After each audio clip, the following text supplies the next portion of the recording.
इसी प्रकार से महाराज श्री के श्रीमुख से कथा प्रसंगों का निरंतर आनंद लेने के लिए पूज्य श्री के आधिकारिक YouTube चैनल को जरूर सब्सक्राइब करें और बेल आइकन को दबा दें।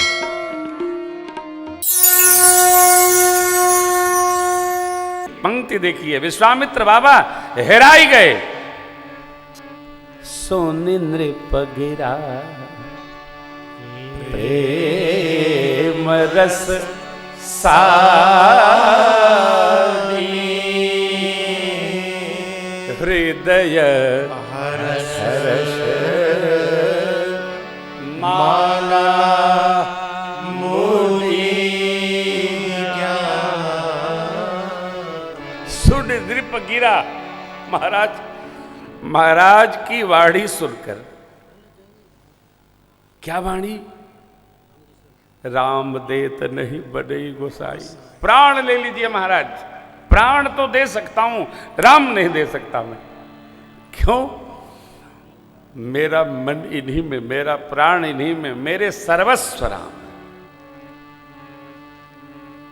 देखिए, जगत के लिए सब कुछ जाने दो, आने दो, रहने दो,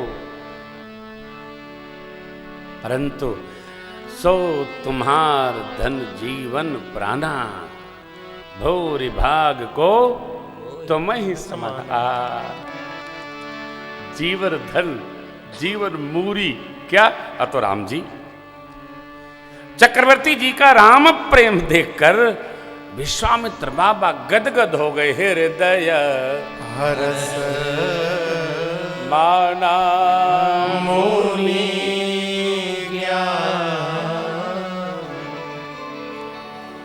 भगवत प्रेम का अभ्यास करना है तो परिवार है, तो परिवार में प्रेम करने की आदत डालो। परिवार में प्रेम करो, बच्चों में ममत्व रखो, स्वजनों में प्रेम करो। स्वजन माने पोष्य वर्ग, इनमें प्रेम रखो, प्रेम का अभ्यास करो। जब प्रेम होता है तो निर्वाह बहुत अच्छा होता है। प्रेम ही निर्वाह करता है। और ध्यान रखना, सदैव प्रेम गुण दर्शन करता है, दोष दर्शन नहीं करता। जो दोष दर्शन करता है उसका प्रेम टिकता ही नहीं। गुण दर्शन करने की आदत डाल है। विश्वामित्र बाबा मगन हो गए। क्या सोचने लगे?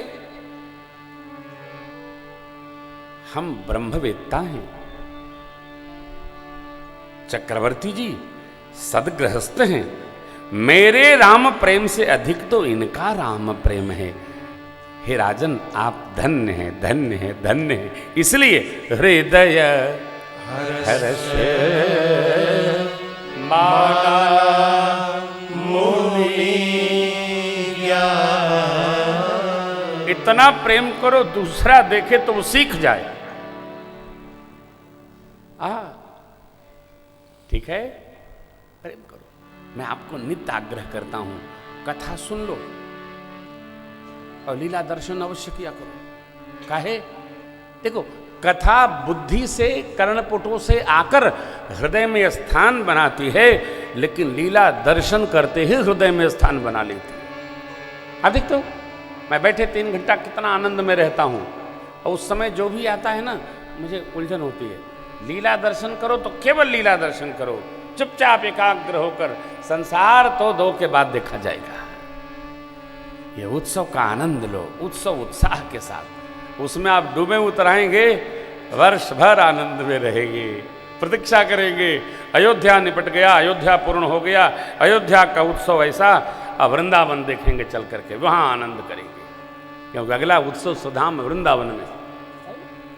इस कल्पना के साथ लीला दर्शन करो और प्रेम का अभ्यास करो। विश्वामित्र जी महाराज समझ गए कुछ हो सकता नहीं है, इतना प्रेम कैसे देंगे ये। तब गुरु जी की ओर देखे। अब कल देख रहे थे ना, दोनों सदगुरु आपस में संवाद कर रहे थे। क्या देखे? महाराज समझाइए चेले को।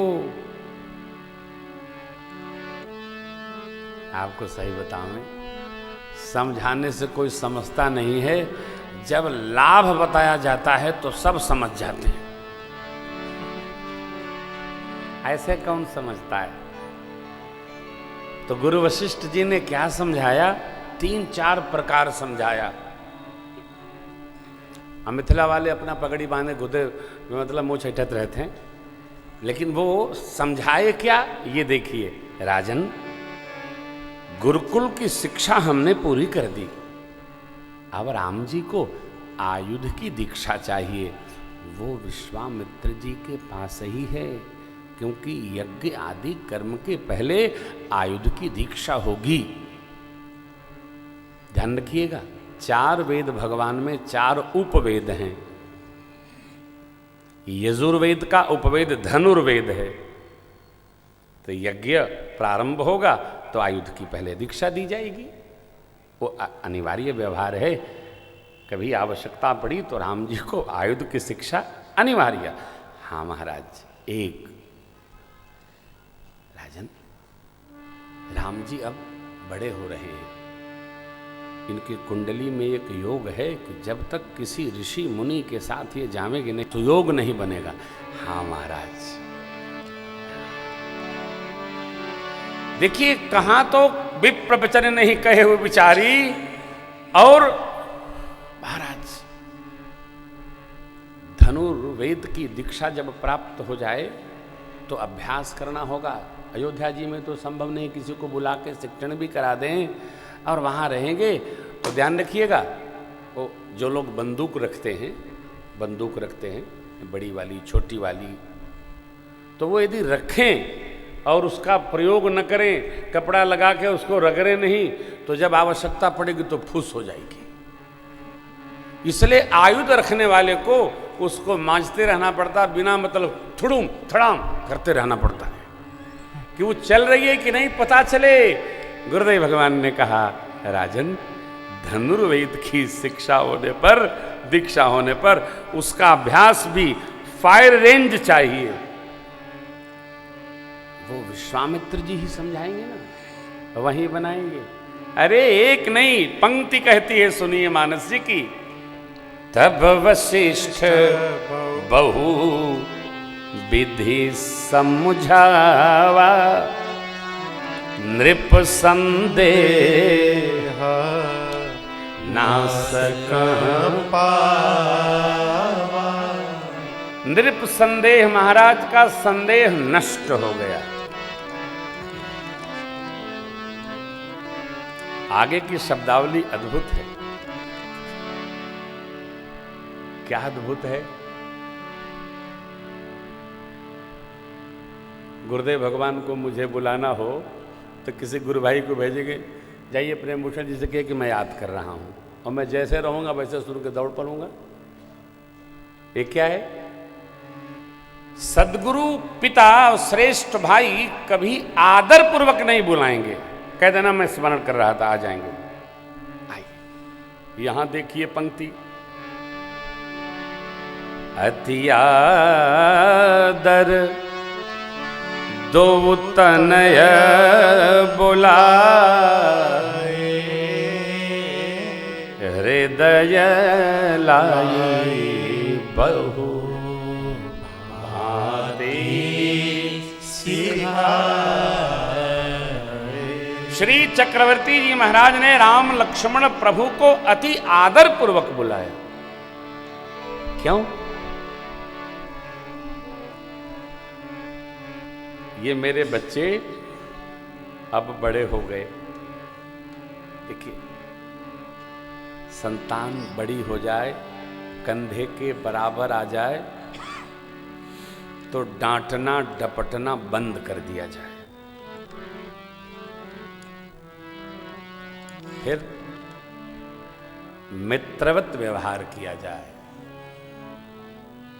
जो कहना भी हो तो बिठा के नहीं, लेटा के समझाया जाए, लाड़ से बताया जाए। और सावधान, कहना मधुरता के साथ, माधुर्य के साथ। सख्ती बरतिएगा तो विद्रोह प्रारंभ होगा। चक्रवर्ती जी महाराज अति आदर पूर्वक दोनों पुत्रों को बुलाए। लाला, गुरुदेव के साथ जाना है, यज्ञ रक्षा करनी है।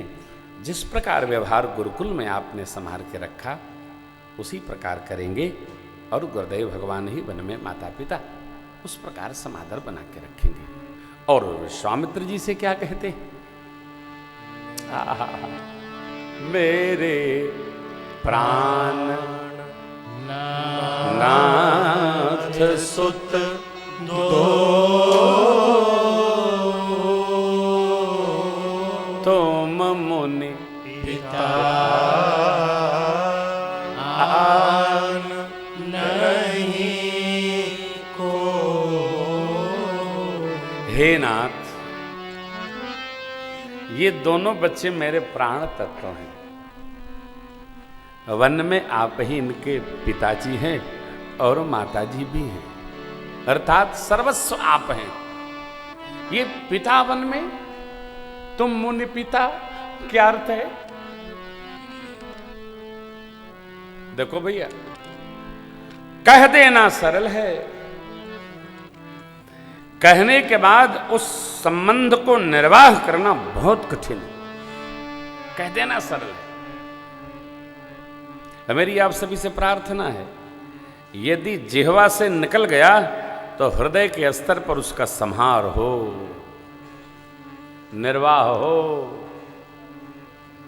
पिता का अभिप्राय क्या है कि हे महामुनि, हे देव, मेरे बच्चे आपके संहार में हैं। पिता बरगद होता है, पिता छतरी होता है, पिता आकाश होता है,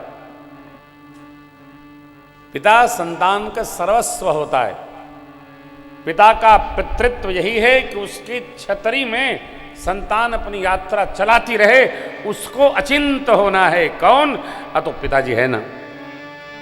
पितृत्व ऐसा निर्वाह करना चाहिए। पिताजी हैं, और पिता होने के नाते सब निर्णय लेने का अधिकार है। ये कहा महाराज, आप पिता हैं, मेरे बालकों के बारे में जो निर्णय हो वो सब आपका सर्वमान्य है। ये अधिकार सौंप दिया है चक्रवर्ती महाराज ने उनके श्री चरणों में। तुम मुनि पिता आन नहीं को।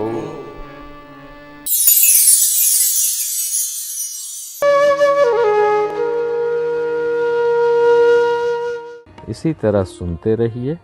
चैनल को सब्सक्राइब करिए, बेल आइकन को दबा दीजिए और पुण्य अर्जन के लिए अपनों में शेयर करिए।